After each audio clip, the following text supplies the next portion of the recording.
everyone. Welcome back to another edition of Let's Take Five, the podcast where we look at one of the greats of cinema and we sort of discuss why they are so great. My name is Ray Martindale. I'm Austin Luger. And today we are doing the first movie on our Stanley Kubrick Five. The future movies will be covering Our Passive Glory, Dr. Strangelove, or How I Stopped Worrying and Love the Bomb, 2001: A Space Odyssey, and A Clockwork Orange. But today we are talking about The Killing, which is the first movie on this, and I think it's a very interesting pick for us to do for Stanley Kubrick because unlike every single Stanley Kubrick that will come after this, the movie is simple.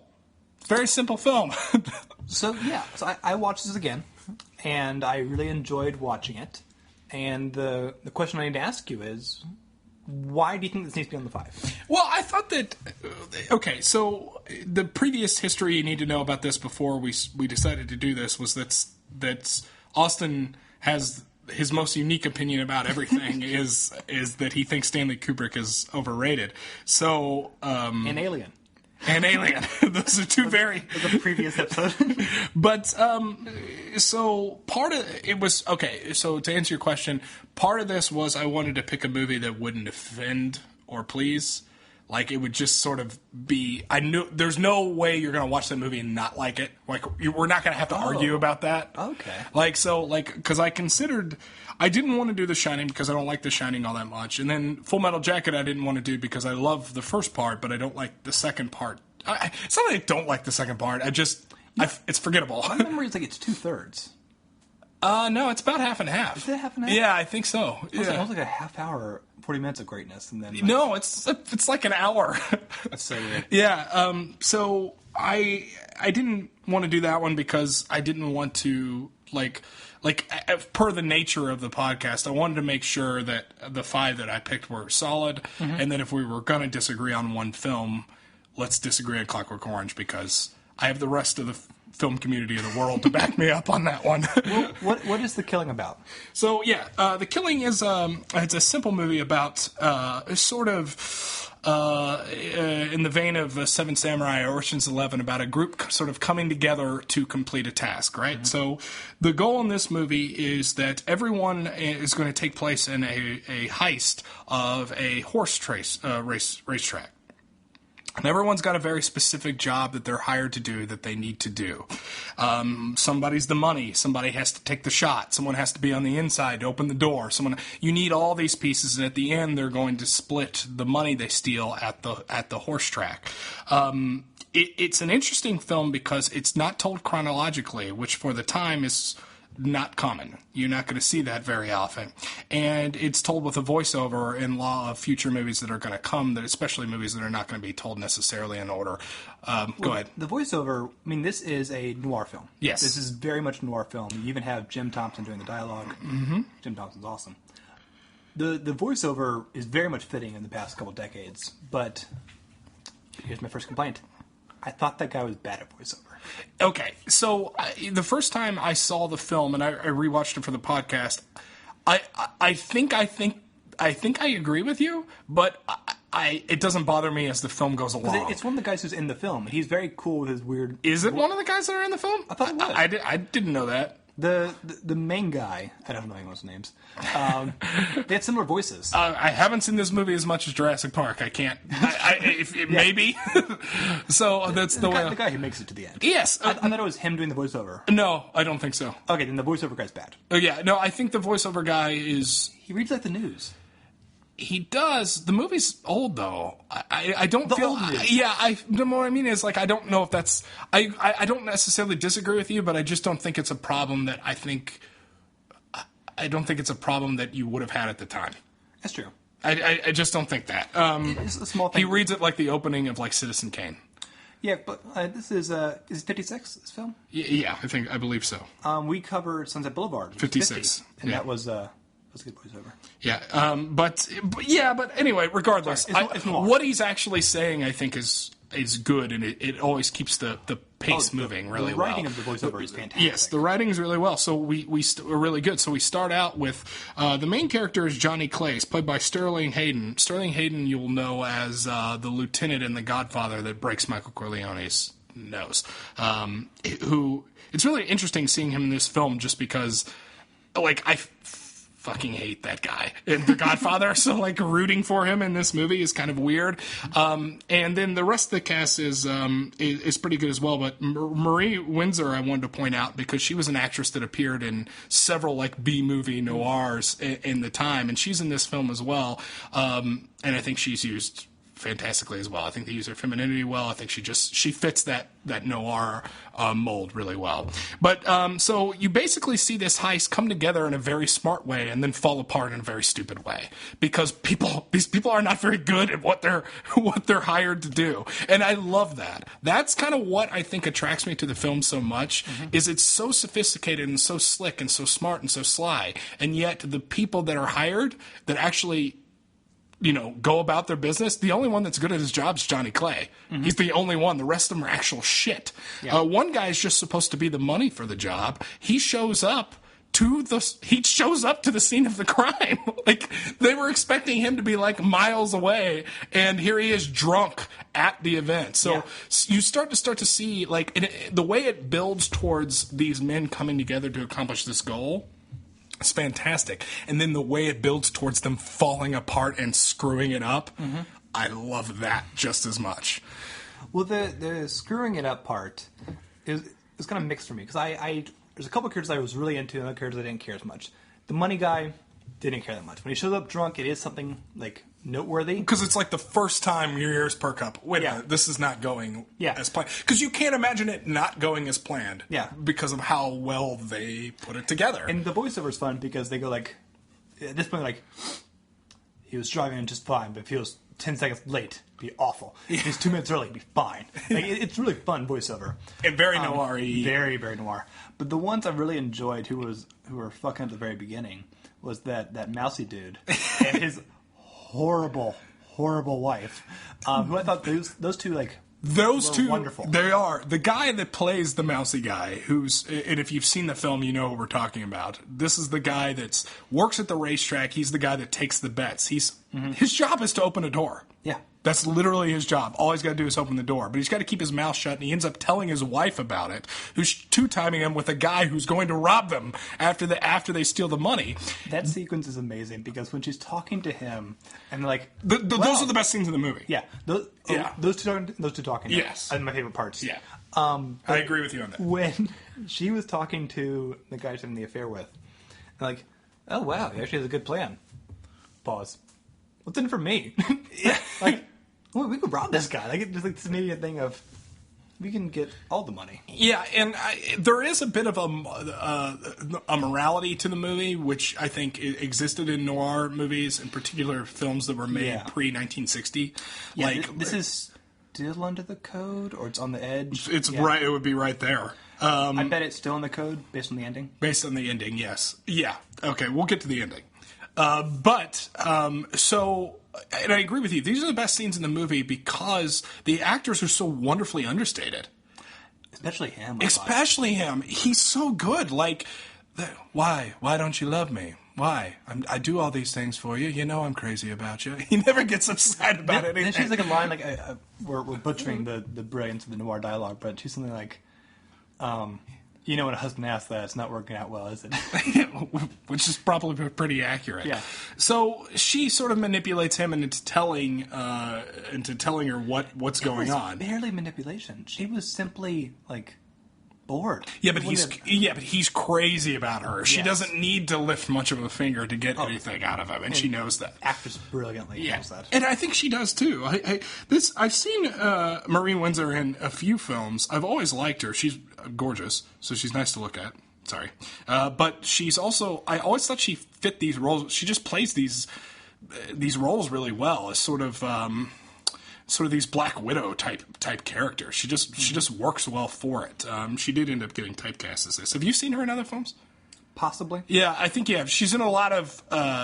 This is the best movie she was ever in, without a doubt. But she'll pop up on TCM like some shitty noir film my dad's watching when I'm home for Christmas or something like that. So I have seen her in a few things, but yeah, so she kind of manipulates him. He tells her about the whole thing, and then so you have what is a simple film is actually kind of complicated because you sort of have three things going on. You have the build of the team, and then you have the falling apart of the plan, and then you have, which you may forget about by the time it comes around to bite him in the ass, she's telling the guy she's two-timing him with that they're going to rob him. So that's basically the film, right? Yeah.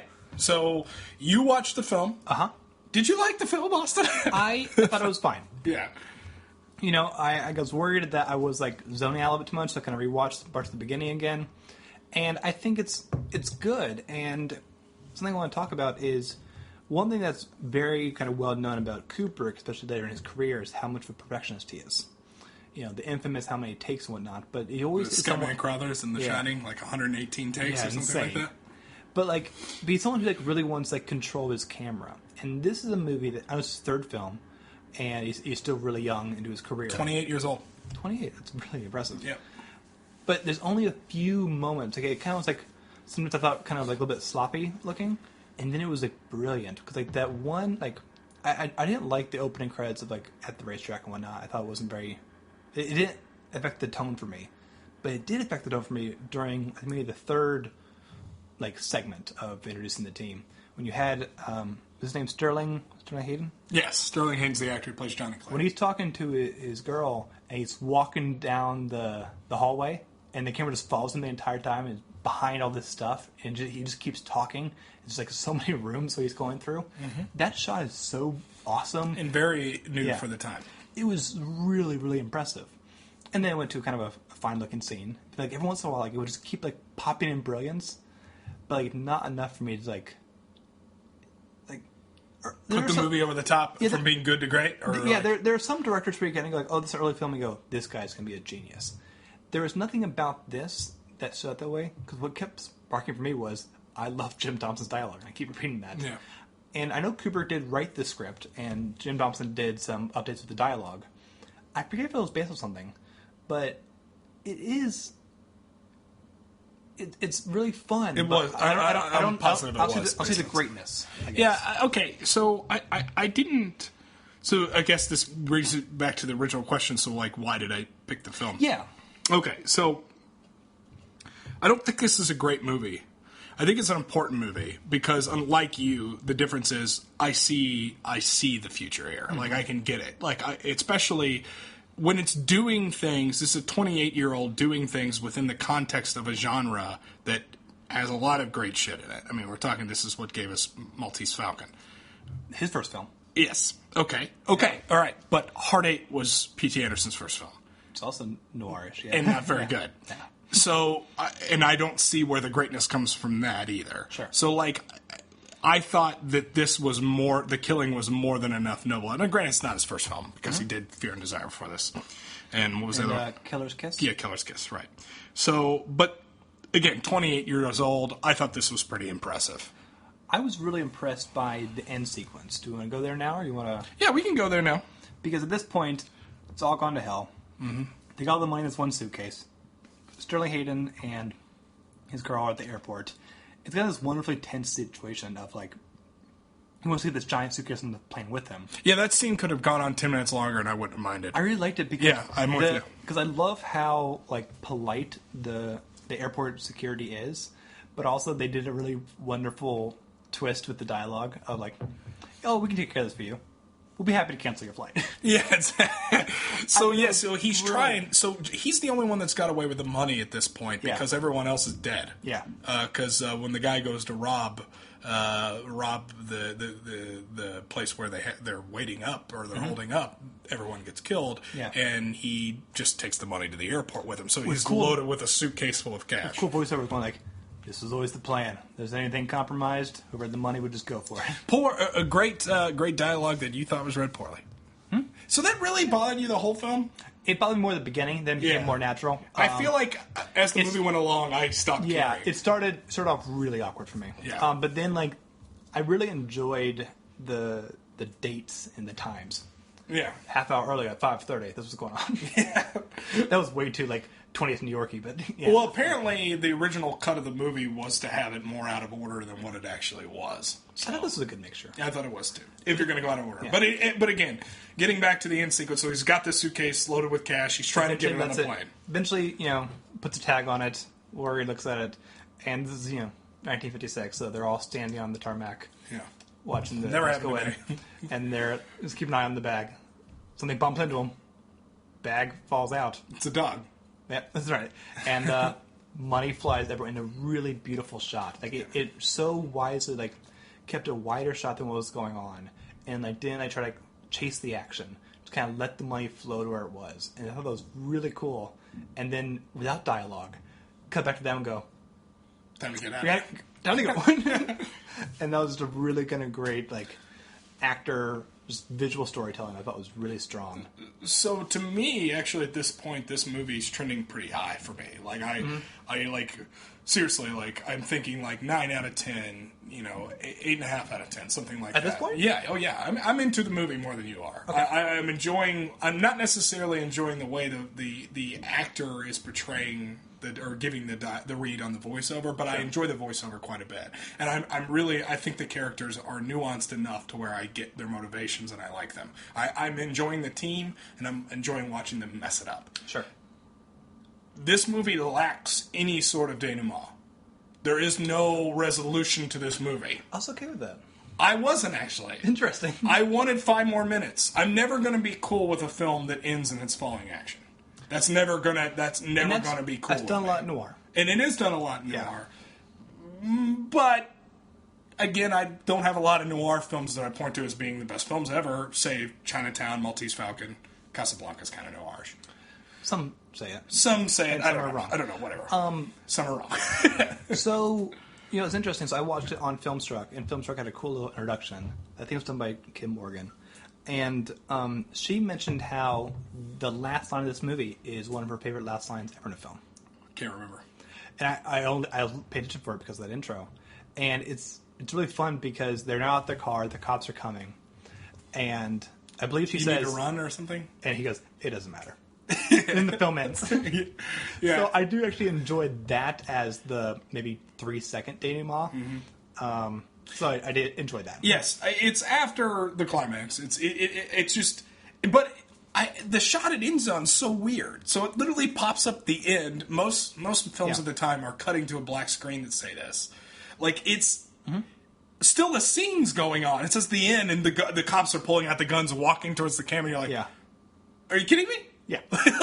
A little bit. Now, so I just need that as part of my story structure. I subscribe to that pyramid. I need that, and I need something at the end. Now, some movies carry it out too long, and that's bad too. I just need another minute. Shoot him.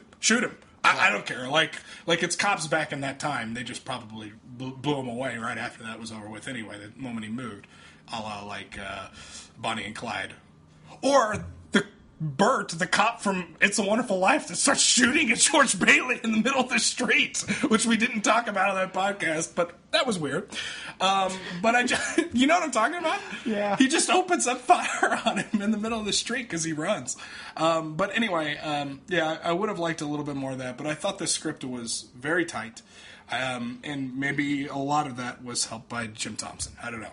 But he just did that. He's on credit for dialogue. Well, so structure would be Kubrick. Structure would be Kubrick. The dialogue's great. I thought the shots of the racetrack were fantastic. I love the build in particular with the sniper. That part I liked quite Yeah, because so the sniper rifle, there's a guy who's supposed to kill the head horse during the middle of the match on the last turn. Now, it's interesting because they bet it all that horse is actually going to be in the lead on that turn because it had even odds, so it was supposed to be. So that's the shakiest part of the plan, but it actually works out. He's supposed to shoot the horse at the time on the last lap to cause confusion. During the confusion, they get away with the money. So I loved also them getting that guy. Yeah, the recruitment. The whole nonchalant thing, like, oh, it's a horse? yeah, all right. And him shooting the horse, and just like, he's in his car. Well, also, he tells him, what's the worst thing that's going to happen to you? Yeah. He goes, I don't know. He goes, it's not murder. It's probably not even a crime. That's what he says to him. He's so amusing. He's in his Jar-Seater's convertible. He parks, kind of barely even looks around. Just kind of gets his gun out, aims, fires, and then did he put his gun away? He just kind of puts it in the passenger seat and just like backs up and leaves. He ends up getting killed by police too. Yeah. There's a really sad scene that happens between him and the black security guard that is there. That's like, he's really nice to him at first to get in, and then he throws a racial slur at him to get him to go away. Mm-hmm. That's kind of hard to watch. Yeah. I don't know. It just that build is so separate from what's going on with the actual plot that I thought that was cool, like how that existed on its own island with everything else going on. This plan was a good plan. Oh, this breaks your heart. No. What I'm saying is, like, in order for this film to work, it's not good enough that they mess up a bad plan. If they mess up a bad plan, this is a bad movie. Mm-hmm. The plan was sound. They screwed it up, and that makes it cool to me. Like, I'm into that. I mean, wouldn't you agree to that to some extent? I mean, if the plan was bad, this would be a bad movie. Sure. And I enjoyed the plan. I enjoyed the setup. I enjoyed that they didn't brag too much about how, like, this was a unique plan about trying to rob a racetrack. Yeah. A few people go like, ooh, hasn't been done before, in a cool way. Back on the Immortals podcast a couple months ago, we reviewed the noir film The Asphalt Jungle, which is a bank robbery gone awry. And that one, like, I wasn't as convinced about the plan, but I was more interested in the fallout of the plan. Yeah. So I was never, like, fully invested in these characters, but I was fully invested in the film as a package. I didn't care about the fate of any of them, because I was entertained as an observer. So that left me less emotional. Yeah, I didn't care about the fate of any of these people in this film. Yeah. Which will be a recurring thing for me with Kubrick, where I'm a step removed, but I'm often enjoying what I'm watching, but I don't care enough. Yeah. So, I feel like Paths of Glory we'll find out next week. Yes. I haven't watched it yet. So we'll get to that. But this one, like, it's such a weird, like, this is a horrible criticism, but I kept, like, zoning out. Like, I couldn't get super invested in it. I enjoyed it. I go, this is a really kind of fun noir movie. This is definitely a good noir movie. But, like, it had style, but, like, it was not enough style. From the first time that... See, I kind of appreciated it for that. Mm-hmm. I liked that it was I don't think the movie tried to be anything more than what it was. No, I think it was very consistent in that. Yeah. I think it's unfair that it's now a Kubrick film. It is in the Criterion Collection because it's a Kubrick film. Like, I think it's well. I think this kind of chaps your ass about Kubrick in general, though. Like, what? Because that fits your argument of him being overrated. But no, if like Scorsese or Spielberg made this, I'd go like, yeah, it's fine. It's the Sugar Land Express. It's all right. That's a movie you made when you were younger. Like, I think because Kubrick has so few, they didn't direct that many movies. So. Yeah, so they each have like a bit of a higher value. That I think this is a perfectly fine film that I will forget to recommend people. Now, did you from the last time that you saw this film, watching it now, do you feel like it's better or worse? About the same? A little bit better, mostly because I just can't remember it from about 10 years ago. So I now remember what happened in it. Well, at least we're one for one to start off with. Yeah, absolutely. But considering what we've covered on this podcast, this is a very polite way of you saying this is one of the worst movies we covered. Yeah. Okay. But it's only because we've covered, like, the masterpieces of cinema. Yeah, no, but hey, that's the name of the podcast. But I don't want my negativity over this 5 to eclipse anything. I want this to. This is your 5. No, I agree. No, Kubrick. It's true. It is Kubrick. This is the worst film of the 5. Mm-hmm. That I think, and we're gonna battle on Clockwork Orange on the 5th one. But I think even you would admit that while The Killing is a perfectly fine movie in your regards, even a good movie, but just not a great movie, it it was never meant to be bigger than what it actually was. Whereas a Clockwork Orange you may hate, but at least it is pushing an envelope. The Killing doesn't even come close to pushing. Right. Because Clockwork Orange, from my memory, it has very specific themes and theses about society. And this is about robbing a horse track. It is, and it's because of the tone and a bit of the limitations of the genre. I'm not saying that noir is a very limited genre, it's just that at this time in Hollywood films, sometimes they all end up this way. It's called The Killing, and the film says this was bad. Right? I mean, you're supposed to root for these guys, but then... See, that's the thing, is I think in a lot of noir does this, but particularly a lot of heist films do. Yeah. I don't think you're supposed to root for the guys as so much as you're supposed to just be interested in them. Like I thought that we're supposed to... yeah, I don't know. I think we got the vibe that someone should have money at the end.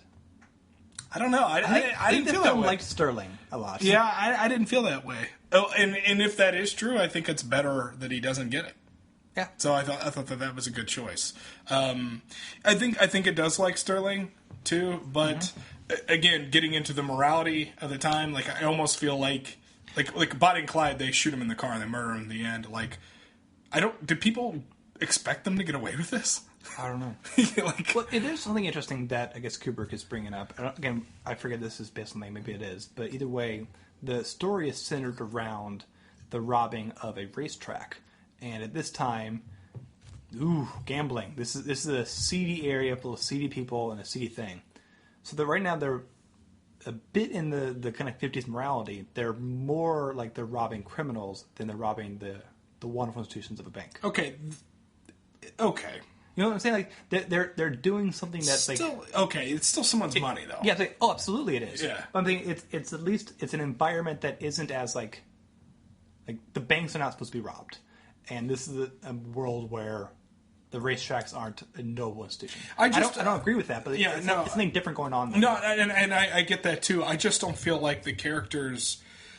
I mean, this is a short movie. What is this? An hour and 15 minutes? I think it's hour 26. It's okay, so it's short. Yeah. There was never ever going to be enough time spent on these characters for you to end up liking them anyway. I mean, it's just a short movie. I just don't. I don't know if I buy we were supposed to like them. Maybe we were, but I think with every heist movie, you have to feel like they're cool or something. It's true. Because a heist movie is supposed to be a masculine wet dream in some regards, right? A lot of the ones that are depicted. Right, exactly. And so you're not... You root for them to get away with it because you are somehow transposing yourself into the heist. Like you want to feel like what it's like to get away with it. Like it's a fantasy in some regards. But at the end of the day, they're stealing something. So right. It's not. That's where the line's blurred. That's why it's fantasy. I think you get the coolness of Sterling Hayden because even early on when they're meeting to discuss the plan. And the guy has some money, says, I don't think I should get equal enough of a cut. I'm not doing anything out there. Yeah. And Sterling Hayden's this super cool guy going, hey, no. You put the money in. Yeah. You're equal part in this. It's a cool Danny Ocean leader. Yeah, did you get this at all? Some homosexual undertones between those two? I'm not actually joking. There was I don't know. Maybe I'm crazy. I'm sure that wasn't the case considering the era of the film. I honestly didn't think of it. There was an interesting dialogue that they had towards the end of the film. I didn't know if it was going for a father-son thing or I can't remember that now. It was odd. And the fact that he showed up drunk at the race, I assumed he showed up there drunk at the race because he was so upset he might not see him again. For a world that's so disaffectionate, some of the characters, that was. Maybe tender is too strong a word, but there was something going on there. Yeah, there was something there, and maybe homosexual undertones is not the right phrase. But there was something there. It was different, in a not. I wouldn't say in the way Skipper and Bricka is in Cat on a Hot Tin Roof, but there was something. There was something there. There was a tender kindness. Yeah, between the two, which is why I think he showed up drunk to the track. So anyway, I think that about wraps us up. The Killing. It was good. It's a good movie. So at least we're 1 for 1 kind of to start with you, Austin. Absolutely. Okay. I'm happy to, especially with someone who is so well regarded as Kubrick. I'm always happy to re-examine and see what's up. Okay. Well, you saw what's up. Yeah. I saw what's up.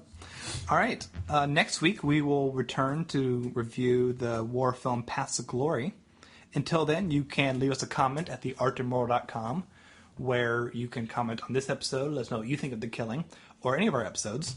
And while you're there, you can check out the other podcasts that are on the site, including The Immortals, the podcast I do, where we review the 1001 movies, albums, food, songs, children's books, and TV shows that you must consume before you die. The episode that came out yesterday, we did Tarkovsky's Andrei Rublev and Star Trek Deep Space Nine. Those are 2 of the 6 things we covered. Weird things we did. Pretty dense. yeah. Both long and both not funny. All right. Another podcast is Ad Absurdum, which is a legal podcast where a bunch of lawyers watch a thing in pop culture and explain the law through that lens. And they always come out with a new episode on the 3rd of every month, because the Third Amendment is the dumbest one. And that's today. So the episode that came out today was all about the film Jurassic Park and its sequels. I'm very excited to hear that. I haven't yet, because this is the best. Also, we're on Twitter at The Immortals Pod, and email us at letstake5@theartofmore.com. Eric, where can we find you? You can find me at Constant Aversion. That's my YouTube channel. I review video games on that channel. If that's your thing, you can check that out. All right. Thank you so much for listening. We look forward to having you come back next week. I'm Austin Luker. I'm Eric Martindale. Bye, everyone. Bye-bye. How would you define money, George? Now, if you're thinking of giving me your collection of Roosevelt I dimes... mean big money. Hundreds of thousands of dollars. You really don't feel well, do you? Are you sure that pain's in your stomach? I'm going to have it, Sherry. Hundreds of thousands, maybe $500,000. Of course you are, darling. Did you put the right address on the envelope when you sent it to the North Pole? Go ahead and laugh. Wait and see. Maybe you won't be laughing so hard in a few days. You're really serious? You really think you're going to have a lot of money? I don't think nothing. I know it. You've never been a liar, George. You don't have enough imagination to lie. So what makes you think or know that you're going to have several $100,000? Because I do. I just can't talk about it, that's all. Not even to me, you little share. I shouldn't have even mentioned I was going to have it. It's not that I mind. I know I can trust you. But if these other guys The ever... other guys? I can't talk about it, Sherry. I just can't.